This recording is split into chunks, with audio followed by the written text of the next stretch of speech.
Man, that's a real shame when folks be throwing away a perfectly good podcaster like that.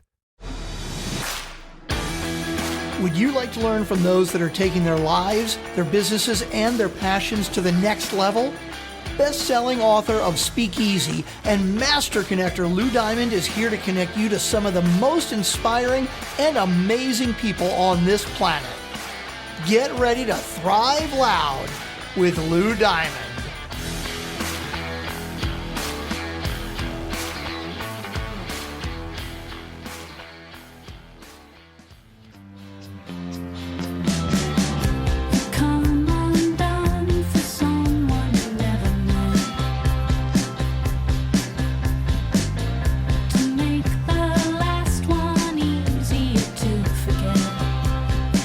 Welcome, everyone, to another spectacular, absolutely freaking awesome episode of Thrive Loud with Lou Diamond, connecting you to the most inspiring and amazing people that are thriving each and every day. I'm your host, Lou Diamond, and today on Thrive Loud, we have the managing director of Strat Americas, a Los Angeles-based consultancy that provides strategic guidance and helps clients with media and technology partnerships. He's an experienced business development executive from the music industry, working with global artists such as Shakira and Ricky Martin, and have helped Spotify and Apple Music launch internationally. We're going to talk about media, technology, and have a lot of fun. Thrive Lab listeners, I bring you from Los Angeles, California, Seth Schachner. Seth, how are you today? Good afternoon. Great to be here, Lou. Thank you for that nice introduction. I am, it's a really cold Monday here in Santa Monica. It's like 60 degrees or something, or 59. So I'm doing okay. I'm bundled up and all right and caffeinated. Listeners know I'm recording this from just outside the New York area. We have just entered into the new year, and I'm not going to bother to complain about any of the things you just said because it's freezing over here. But no, it's good to have you on. I'm excited to have you here. You've got a pretty cool background, and kind of what I love to do to get the ball rolling here, Seth, is I want to go back. I don't want to go all the way back to the womb. I want to go back to how this stuff that you're doing now became your gig. Awesome. No, I really appreciate it. Great to be here again.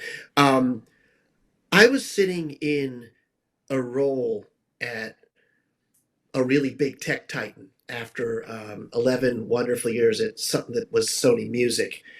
And I was working at Microsoft, and I love those guys. They were great to me. But I was in a role there that, didn't draw on half of what I could do, and I think maybe it was a function of strategy where I sat in the organization, peculiarity in terms of being in Florida, where I was for many years. I've been out in LA for 4 years now and reporting into their headquarters in Seattle, and just not having the seniority to make something happen in a big way.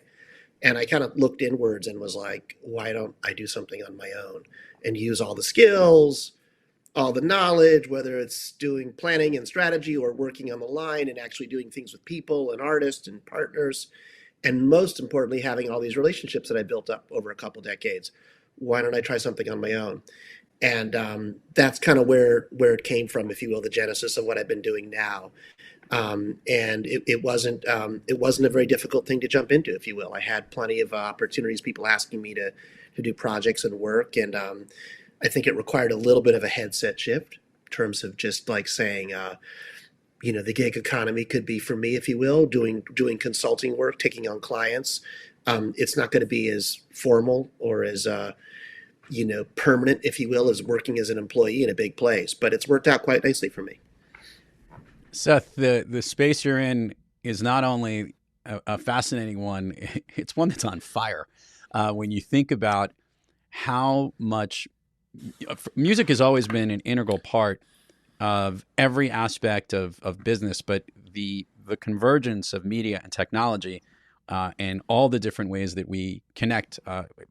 This podcast is being broadcast across every major medium that you can listen to, whether it's Spotify, Google, Amazon, Apple, whatever it might be, iHeartRadio, you name it. It's across those whole lane. And all these folks are all trying to figure out new relationships, new media ways, new things to incorporate their business. Help me understand what your superpower is here. You've had this great experience. You're now bringing it together and helping to provide really key decisions. What are the problems that the clients who you work with are coming to you for? What are you fixing for them, Seth? Usually I mean, the risk of being cliched, it's all about business growth in some respects. That might be revenue growth. So it might be help me get a partnership in a certain part of the world that brings me revenue or allows me to have the rights I need to go out and build revenue. Sometimes it can be we need more audience, so bring us an artist or bring us a partner, maybe a mobile carrier that we can bundle in and helps us, say, grow in Latin America, as one example. And I think the sauce for me, the unique, differentiators that I bring to the market is I've been doing the function of business development, commercial business development, so partnerships, usually involving some type of IP or content. And that's distinct from sales, by the way. Yeah. And it's also distinct from investment work. But I've been doing that for, I don't know, 25, 30 years now, going back to the early days of some of the first digital entertainment services. It was pretty early in the door at AOL. I was their first music person. And so I've been a lot of outward-facing roles like that. Liberty, Viacom, 11 years at 3 different parts of Sony, a couple of years at Microsoft after that. And I also spent, just moved here, but I spent 13 years in Miami. I was with Sony for 11, and I ran their Latin business for 7. So I've got an unusually large amount of Latin American exposure for the average North American dude, if you will, or person.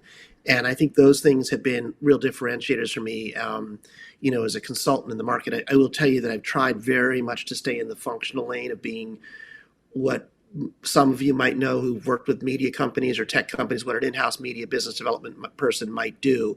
I'm not out trying to do, I don't know, accounting studies or trying to be a McKinsey consultant, and all of which are wonderful. But, I think there is an element of connectivity, introductions, deal making, sort of in that kind of chain, if you will, that I've kind of stayed in that lane, and that's helped me a lot too. I keep thinking about the change in that industry. I'm going back now 20 plus years. I remembered when iTunes came out and you had all the music industry trying to figure out, oh my God, we're no longer selling CDs. We're now going and we're basically having downloads. And of course we had the whole Napster insanity within that. These partnerships, and by the way, I'm so glad that you're involved in the Latin American space specifically, because I have a wife who's from Colombia, and I'm a huge fan of the music. I'm also a huge fan of just how absolutely massive it is. For our listeners who don't understand it, compared to the U.S.,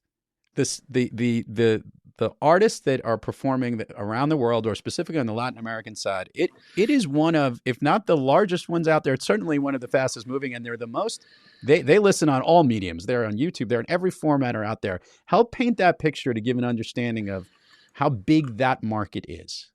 It's an awesome point. I mean, I'll start with the most basic, boring thing, which is just population. And if you look at what, like, say, Latin America is, and say, by the way, you throw in the Caribbean, I think it's 550 million, in terms of the population. Mexico's got, 110, Brazil's got 213, something like that. And, there's a lot of people to begin with. It's bigger than our country. Yeah. And you're absolutely right. There's a lot of over-indexing on content and plays. And I think maybe to your point about Colombia, if you will, but probably the biggest thing that I picked up in Miami for many years, and Sony kind of schooled me in it, but I saw it in really vivid colors, just spending a lot of time in the region, is just the enormous amount of pride there is for local content, local repertoire, local catalogs.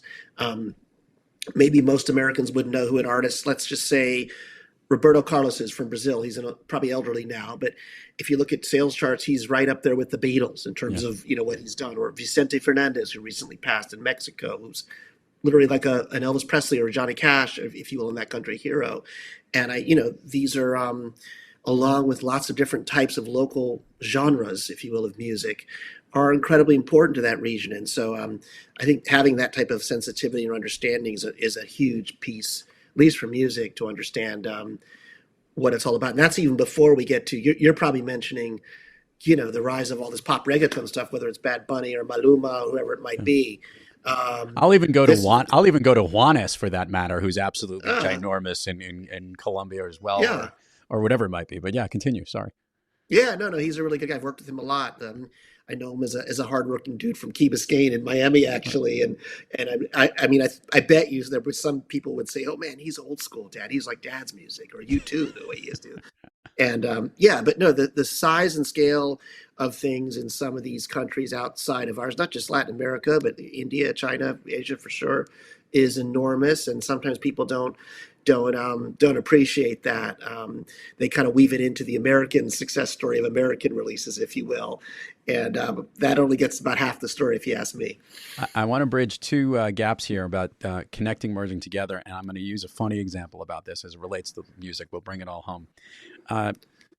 3 years ago, Despacito came out, and Despacito was not only the number one listened to song the entire year, it was the most viewed video on YouTube. And what's more important, it actually had passed at that point the guy from Korea whose name blanks me right now. He had passed him for whatever song he had. Right. But it was the time and the frequency in which it did it. It actually did it in half the amount of time, that many more views and listens and clicks. Yeah. And by the way, American artists partnered with this. Justin Bieber had partnered with them. Now the question is this, though. We had 2 years ago the most watched Super Bowl halftime show with J-Lo and Shakira. And the businesses that have partnered and tried to figure out how to dive into that, and that's what I want to go with. As you're trying to look at companies trying to bring the music, the technology, and that genre all together, would you say it's a competitive landscape? I'd say it's a different landscape in terms of the local market stuff and the conditions that bring those out to market than, say, the North American or European birthing grounds for stars and content, if you will. It isn't better or worse. It's just different, a different playing field. And what I mean by that is that going back to this point about, let's just pick Latin America, for example. Sometimes corporations will carve it into 4 or 5 pieces, and that's probably unfair. But if you're managing a company, maybe it's a rational way to say, there's an Andean region, there's Brazil, there's Mexico and Central America. There's the Cono Sur, the South, which is Argentina, Chile, blah, blah, blah. And there's the Caribbean. There's something called the U.S. Latin market as well, which is enormous and important. And all of them have like really different identities, by the way, and different stories. And so I mean, to be honest with you, Sony wants me to say this, but whatever. I don't think Jennifer Lopez is going to be the same level of star in Chile as she is in the United States Latin market. And the same thing goes for Brazil. There's all kind of parallels there where music doesn't always cross. And I think it's due to the fact that there's just a lot of local complexity and local diversity and richness of culture within all these countries, basically. So that's just a short means of saying there's a lot of different operating conditions, but there are things that can rise into the stratosphere. I guess Bad Bunny is a good example. Malum was a good example. Ricky Martin actually is a great example. Stars like Ricardo Arjona. I can go long ways with this. That I think in some respects kind of go into the stratosphere, if you will, as regional stars, and some of them become maybe global if they're lucky. Oh.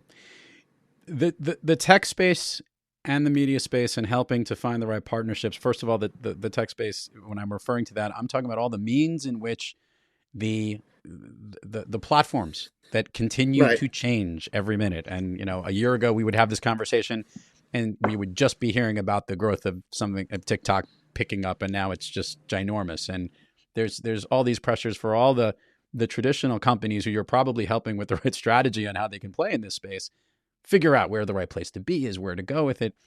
How do you stay sharp on all of this?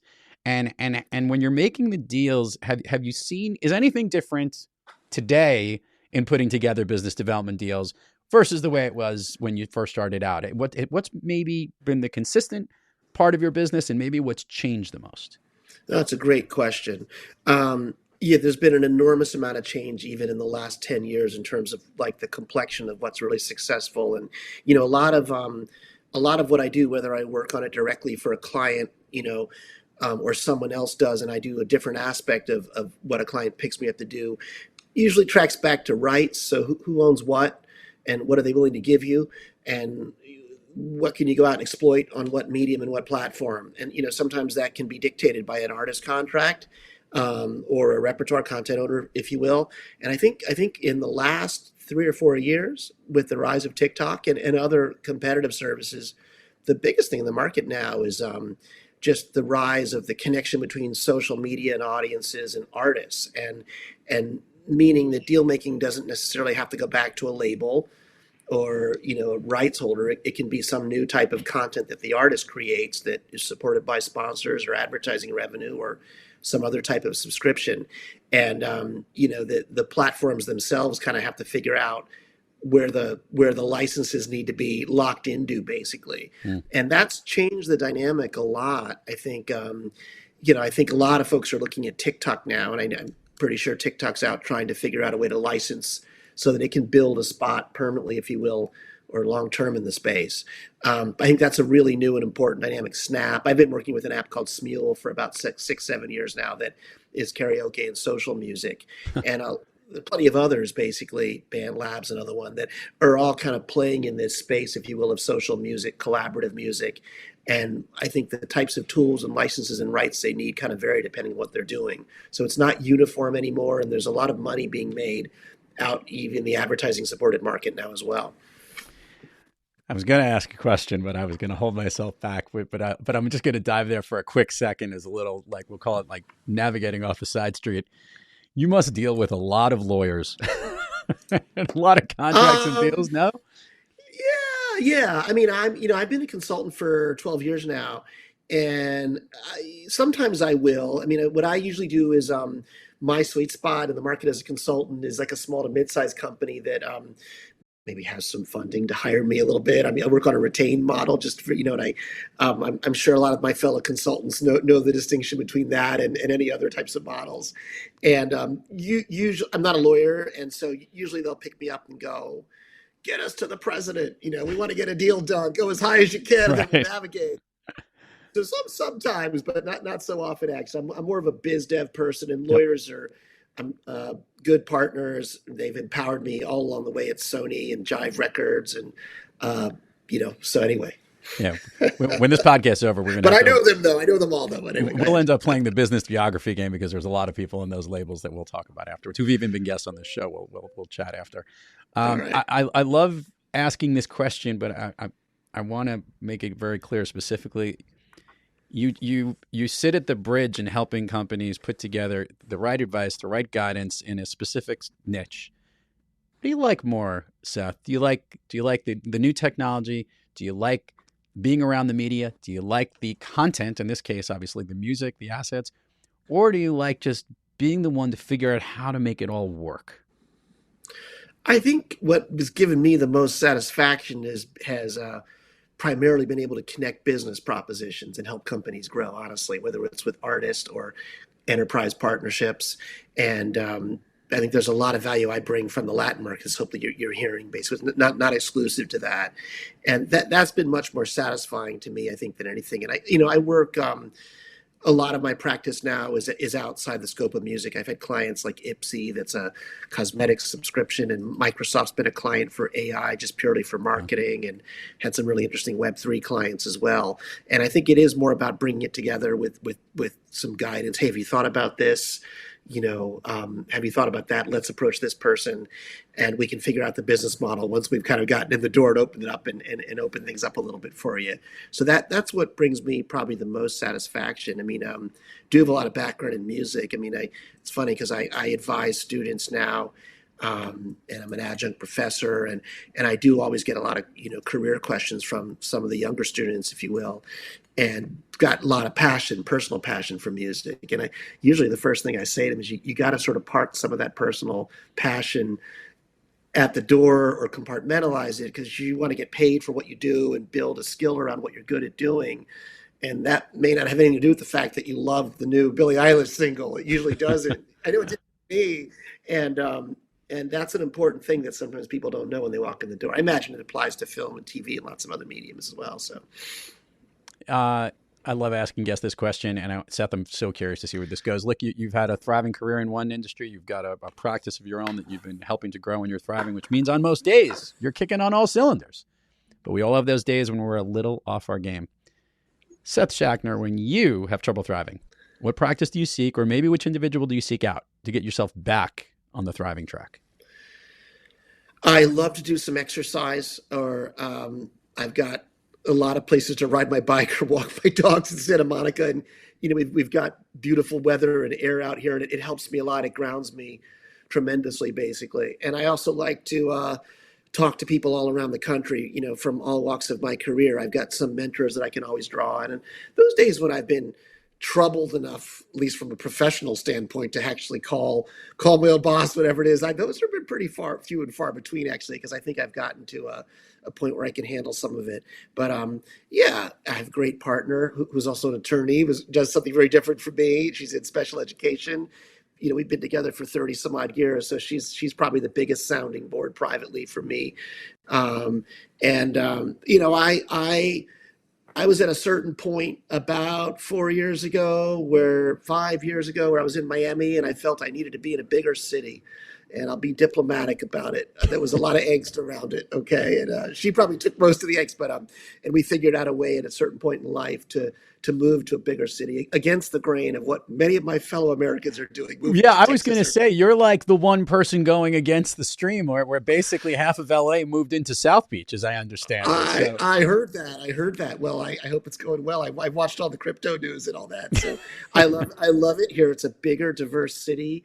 And you can do everything from, the past weekend, I did everything from going to see the Rams to the LA Philharmonic to a cooking class in Koreatown, and, all in 3 nights. And there's just so much to do here. And I love that. And I love being in a big, diverse metropolis. So that's helped me enormously, actually. Love it. Let's do the admin part of the show. Seth, share with the listeners all the places people can learn about you, websites, social handles. We'll put it on the show notes. Gets more engagement when I hear from you. The best place is LinkedIn, and it's just I'm Seth Schachner, SethSchachner on LinkedIn. But you can definitely catch me at my website, which is stratamericas.com, www.stratamericas.com. My Twitter is at Seth A. Schachner, and those are always really good places to catch me. I do a lot of media commentary on television as well. And I usually post it on LinkedIn or on the site. So, when Taylor Swift is in the news or things like that, I got to get up. So I was going to go there. I'll jump this. I was so curious. At the time we're recording this, obviously, we're only a few weeks after what some are calling the Ticketmaster Live Nation debacle, which was, literally pushing off the day that tickets launched because there was such demand for it.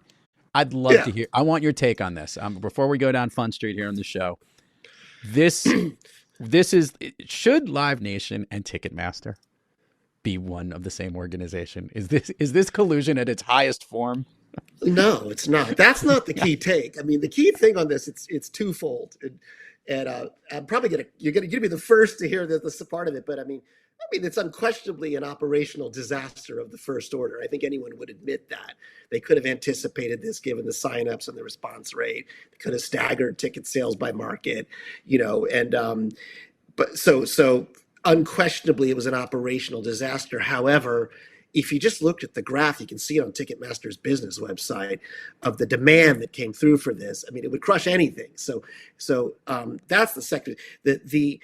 To your first question, no, I don't make much of that. Okay. And that's great. Create some give venues the opportunity to choose their own ticketing services. God bless. Create some competition. Let's see what happens. Let's see how all these other services.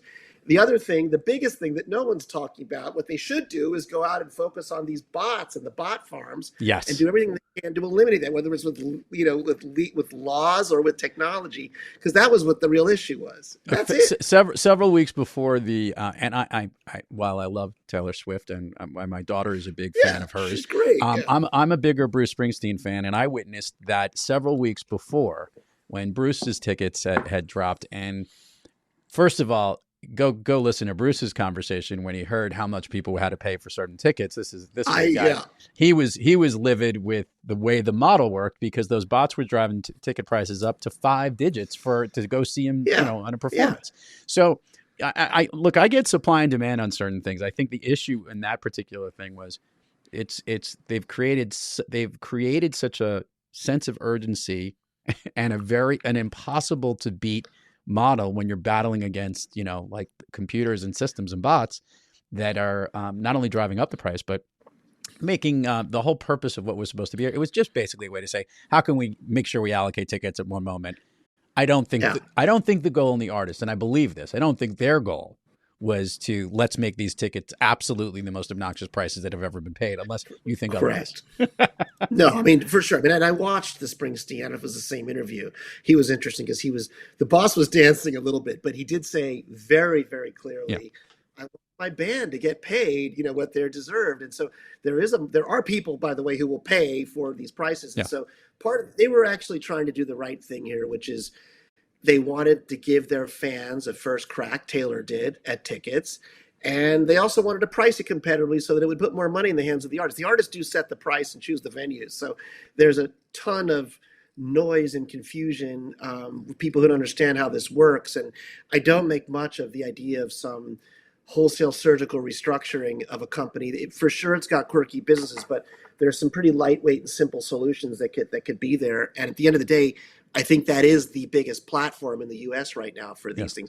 By the way, just happened in Mexico last week. I want to say was it Bad Bunny's show? Yeah, I heard there was same a thing. ton of fake tickets actually. So Fish has had problems like this. There's been Harry Styles did. So it's not new, but she definitely has really vocal fans. And they should figure out operationally how to do this a little bit better. But Live Nation isn't the evil thing that they're making it out to be. So It's tough to compare it because we're dealing with totally different venues. They should call in Lin-Manuel Miranda, who managed to do something very unique with Hamilton tickets because there is such a demand, and they wanted to avoid having the bot craziness thing there. So they've created a certain lottery system, but it's all closed circuited and it's locked in on the certain ways you need to do it. Yeah, and right. I think Pearl Jam has done something with the no resale thing.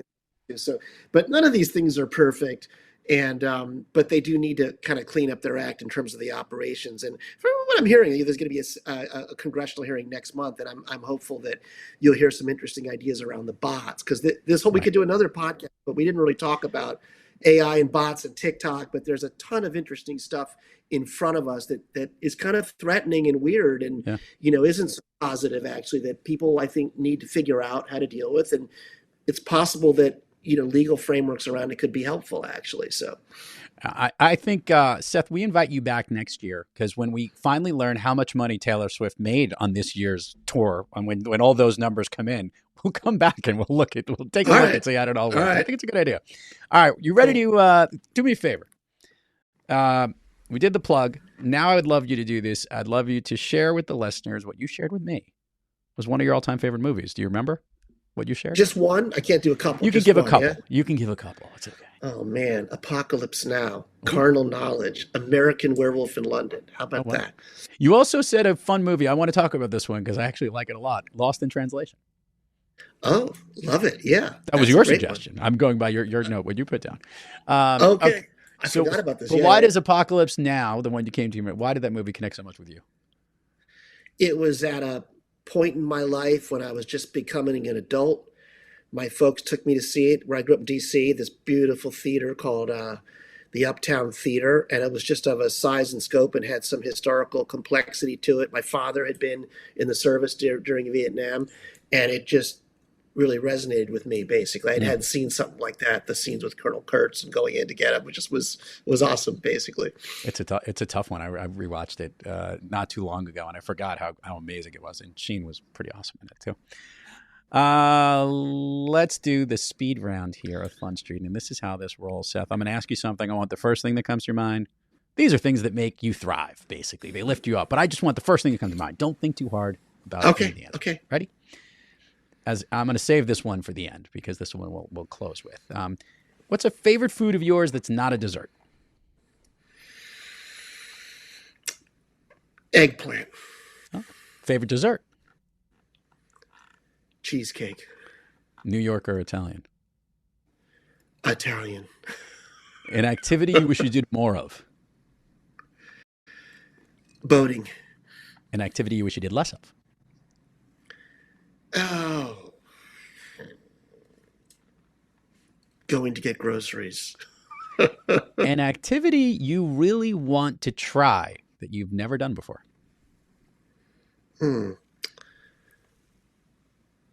Scuba diving. Okay. If I could snap my fingers and Seth Schachner could be anywhere in the world, where is he? Morocco. If I could ask you to pick a song that you're listening to right now, or one that pumps you up, one that's in your head. I know you've been across a lot of different music throughout your career and probably been dancing around it. What's a song that's kind of like your jam right now? Right now, huh? I've been listening to that new Taylor Swift single a lot. I mean, this is. I can't get the rights for that one. No. Just kidding. Yeah, this is hard because hold on. I mean, I'm a music head basically. I know, this is why I knew this would be tough. All right, so Ben, here I'm going to switch the question. I'm going to give you one. I'm going to give you one. It's called "Nobody's Sweetheart," and it's by Caitlin Rose. I'm a big fan of hers. Just came out. Okay, I like that. Yeah. And now here comes a good one. You have a chance to go see any living performer that's still performing at any concert venue. We don't have to worry about it. You're going to get tickets because we're just handing to you right here and there. Who would you love to see? Any living performer. Who would I love to see? Not including Dylan, because I'm convinced he's dead. Yeah. I mean, you know something. I've seen everyone actually. So and I've got. That's why I'm asking. I know. That's from Bowie to Prince. I didn't get a chance to see the new Bono thing around his book, and he was just here 2 weeks ago. It was the football game, and I think they rescheduled dates. And they made a difference to me growing up for sure in college in New York, and so I'd like to see that for sure. I mean, I've seen everyone from the Stones to McCartney and all that lately as well.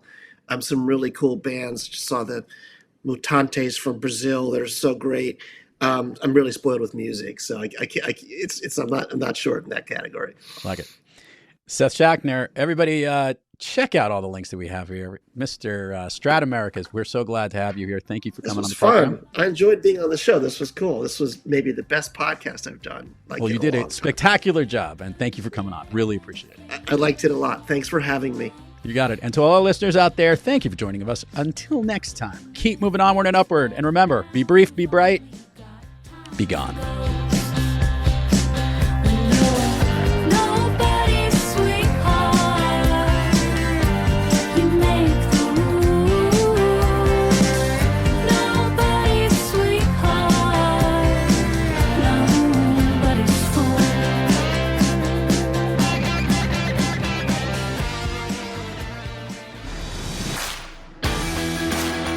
You've been listening to Thrive Loud with your host, Lou Diamond. Check us out on the web at thriveloud.com and follow us on Instagram, LinkedIn, Twitter, and Facebook at Thrive Loud.